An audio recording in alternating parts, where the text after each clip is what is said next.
champion la ci vidéo la ñuy inspiré wala ñoo ki mooy Pa Assane Touré. non mais noonu la def loolu la wax nii xoolal naan nii xoolal. non champion la ci vidéo lay ñuy inspiré wu tamit. macha allah c'est important am na solo. alors troisième et dernier sujet voilà dette cachée li nga xamante ni bés bu nekk rek ñu ngi ciy wax bu soobee yàlla régie bu fekkante ne pare nañu léegi rek li nga xamante ni moo di contexte bi nga dugal ko le temps que may expliquer ce qui se passe voilà on parle de dette cachée et de restructuration de la dette les aveux de Sonko maanaam démb rek waaw aveux yi mu defoon fële ca France 24 donc la question de la dette publique au cœur du débat économique donc les révélations autour d'une possible dette cachée ont relancé les interrogations sur la transparence de la gestion financière de l'État. Donc les discussions sur une restructuration de la dette soulèvent également des enjeux majeurs, donc crédibilité financière, relations avec les partenaires internationaux et impact sur les citoyens. moom la ñu wax alors bu fekkee baax na rek nga xool ko léegi lan la Ousmane Sonko daal di wax démb après ñu ñëwaat léegi incha allah. Finance, elle se renouvelle. Mais vous auriez pu demander son annulation comme une dette odieuse. Oui, dette odieuse, vous utilisez le terme, je l'ai utilisé une ou deux fois. C'est toute une procédure. Je n'avais pas tous les leviers. Quand je parlais à certaines occasions, je parlais en tant que chef de parti politique qui donne son opinion. N'oubliez pas que j'étais simple Premier ministre. Les pouvoirs du Premier ministre sont extrêmement limités dans ce pays. Vous étiez en désaccord avec le président sur ce sujet? On n'en a jamais discuté. On a toujours été en phase sur la gestion de la dette jusqu'à notre dernière discussion où la question a été soulevée et qu'il m'a confirmé que la ligne n'a pas changé. Nous allons voir ce qui va se passer dans les semaines ou mois à venir. Cette dette, elle est effectivement pour partie odieuse. Il faut du courage politique pour poser ce débat-là et j'espère que j'ai eu à me prononcer sur cela à plusieurs reprises à travers mes interventions en tant qu'homme politique. J'espère simplement que l'exécutif actuel prendra ses responsabilités pour aller dans ce sens et discuter pour effectivement l'annulation d'une partie de la dette. Ça a été proposé. Ça a été proposé. Dans votre bilan, à la tête du gouvernement, il y a aussi la gestion de la crise universitaire. jërëjëf macha allah am na solo alors. Vito par rapport ak vidéo bi mais par rapport à la dette cachée. oui waaw yaa ngi retaan ça signifie que am nga ci xalaat bu yes mais itam mu wax benn point bu am solo mu di dette odieuse loolu la wax. dette odieuse. waaw xam nga gis nga Ndiaga Daffé xam nga opposant xam nga mooy lan. moo di lan. mooy ministère des paroles. maanaam da nga boo xam li mu wax ne wax rek la. boo déggee opposant vrai opposant mooy ministère des paroles. maanaam day wax rek. Sonko il est toujours opposant. day wax rek. il n'est jamais au pouvoir. maanaam li mu wax nii amul. day wax rek. li mu wax amul. day wax rek. nekk nu opposant di wax. ok comprendre nga nekk premier ministre di wax jóge fa ñëw assemblée nationale génnaat di wax dama lay laaj benn affaire. xam nga tey mbirum dette cachée dañ ko war a jéem a teg na de concentré wu ci l'avenir de ce pays. ok concentré wu ci sur les préoccupations des populations.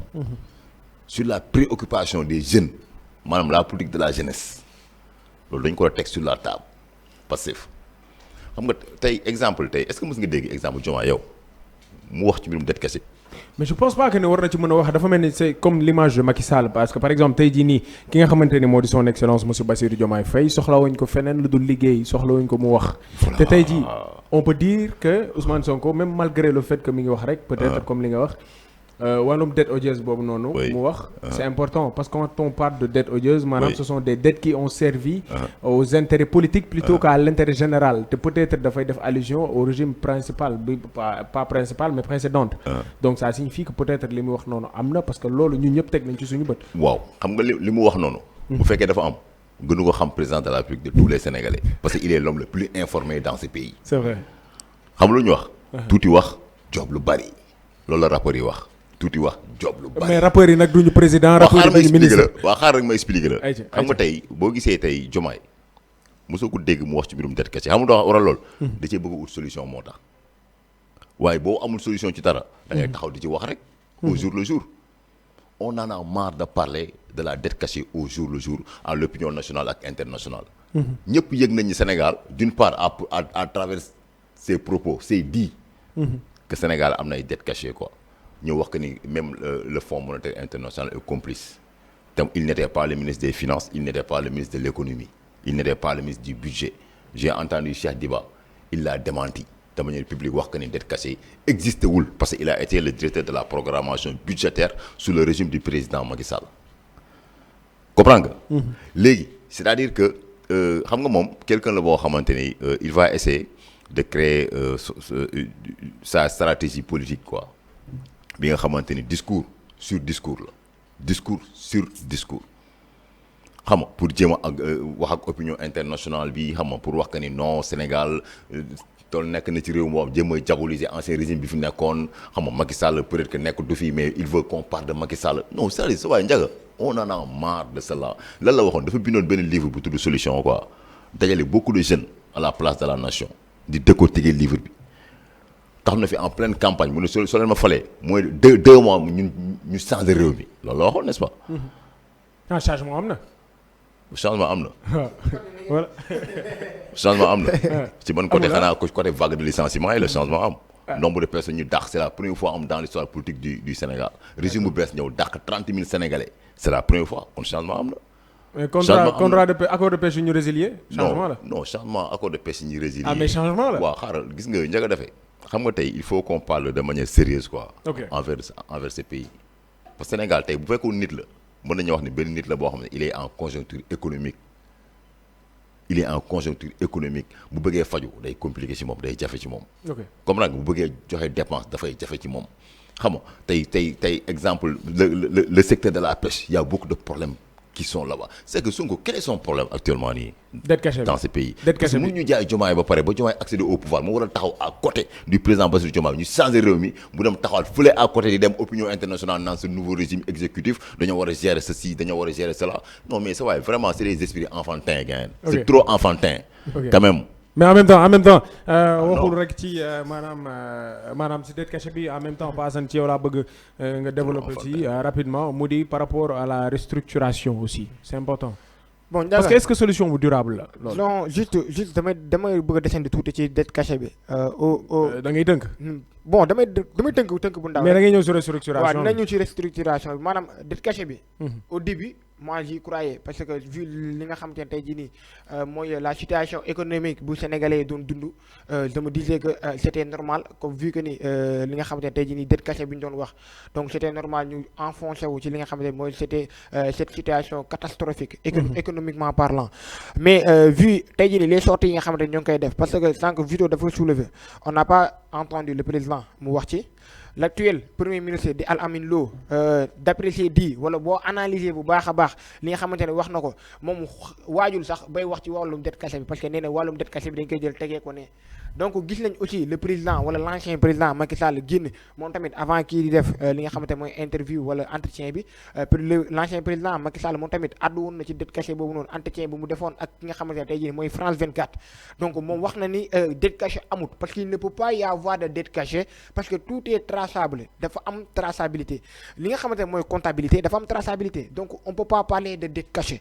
donc tey bu ñu gisee aussi ki nga xamante ne moo génnoon addu wala def ces révélations moom mu génne ne bu mu doon wax loolu noonu opposition la woon et que ni position d'opposition la taxawee woon mais aussi ci biir yi waxam ñu dégg mu ne simple premier ministre la woon et on sait tous que maanaam dafa wax ni que maanaam capacité mi mu amoon en tant que premier ministre bariwul nii la ko waxee. mais Ndiaga nous on sait tous que le président de la République première chose bu mu njëkk a def depuis bu mu accéder au pouvoir c'est de renforcer les prérogatives du premier ministre lu mu njëkk a def mooy renforcer les prérogatives du premier ministre. ok moom moo ñëw mu augmenter li nga xam ne tey jii nii moom le premier ministre mu lay def ba récemment sax laataa moom ñu koy démettre de ses fonctions dañoo gën a renforcer encore une fois li nga xamante ne mooy les prérogatives du premier ministre ba mu mën a présider li nga xam ne tey mooy conseil des ministres bu fi président nekkul premier ministre mooy doxal réew mi. donc tey jii nii on peut pas parler de simple premier ministre il y a beaucoup de prérogatives moom li mu am ci premier ministre en tant que premier ministre amul benn premier ministre bu ko am ci histoire du Sénégal. histoire Sénégal qui sont là. amul benn premier ministre bu jot a jaar bi Sénégal bu am les prérogatives bi nga xam ne Ousmane Sonko amoon na ko moom moo taxaw Dakar Arena ne man 2 ans yi ma def primature tax na ma xam lu bëri ci réew mi donc il ne peut pas nous dire que moom dafa nekkoon un simple premier ministre mënul banaliser aussi li nga xam ne tey jii nii mooy poste bu mu doon occupé parce que occupé tu ko donc il va falloir qu'on soit sérieux ci li nga xam ne tey jii nii ñoo ngi koy wax dette cachée bi soit moom mu génn encore une fois mu éclaircir aux Sénégalais que ni dette cachée bi comme ni mu koy waxee bi ma ko doon wax ne dama njortoon ni dafa amoon mais léegi lii laa ci am wala mu wax que ni carrément que ni assumer ses responsabilités que ni effectivement dette cachée dafa am mais pas muy làkkatu ci li nga xam ne tey jii nii mooy statut d'opposition bi nga xamante ne mu ngi ko doon occupé warul làkkatu ci statut boobu noonu dafa war a assumer ses responsabilités soit mu génn dëggal bu baax a baax dette cachée bi wala mu ne bu ma doon wax ci dette cachée bi de dama see njortoon rek ndax opposition laa nekkoon am na lu bëri loo xamante ne xaw ma ko woon ci biir état parce que lu mu boo déggee ni muy waxee dañuy xam ne kii nii les réalités de l' état moo ko rattrapé parce que y' a beaucoup de choses yoo xamante ne dafay am biir état tant que nekkoo ci biir gouvernement bi doo ko xam dafa am li nga xamante ne moom la ñu dippee les secrets de l' état donc ci loolu bu baax a baax war na génne leeral Sénégalais yi parce que il doit rendre compte aux Sénégalais ci li nga xamante mooy les 2 ans passés aux primatures mais aussi tey jii nii li nga xamante ne tey Sénégalais ñoo ko doon xaar bu baax a baax ci les révélations yi nga xamante ne moom da ko doon def en étant li nga xamante ne tey jii nii mooy sa opposition. merci beaucoup jërëjëf daa mel ni wàcc nañ première partie wàcc nañ de oui.